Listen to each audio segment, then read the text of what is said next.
When Saul's son heard that Abner was dead in Hebron, his hands became feeble, and all the Israelites were troubled.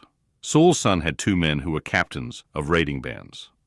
The name of one was Baanah, and the name of the other Rechab, the sons of Rimmon the Beerothite, of the children of Benjamin.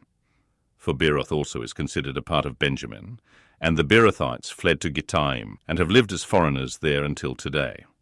Now Jonathan, Saul's son, had a son who was lame in his feet. He was 5 years old when the news came about Saul and Jonathan out of Jezreel, and his nurse picked him up and fled. As she hurried to flee, he fell and became lame. His name was Ish-bosheth. The sons of Rimmon the Beerothite, Rechab and Baanah, went out and came at about the heat of the day to the house of Ish-bosheth as he took his rest at noon. They came there into the middle of the house as though they would have fetched wheat, and they struck him in the body. And Rechab and Baanah his brother escaped.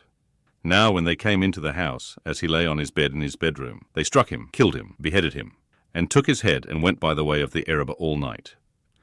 They brought the head of Ish-bosheth to David to Hebron, and said to the king, Behold, the head of Ish-bosheth, the son of Saul, your enemy, who sought your life. Yahweh has avenged my lord the king today of Saul and of his offspring. David answered Rechab and Baanah his brother, the sons of Rimmon the Beerothite, and said to them, As Yahweh lives, who has redeemed my soul out of all adversity, when someone told me, Behold, Saul is dead, thinking that he brought good news, I seized him and killed him in Ziklag, which was the reward I gave him for his news. How much more, when wicked men have slain a righteous person in his own house, on his bed? Should I not now require his blood from your hand, and rid the earth of you?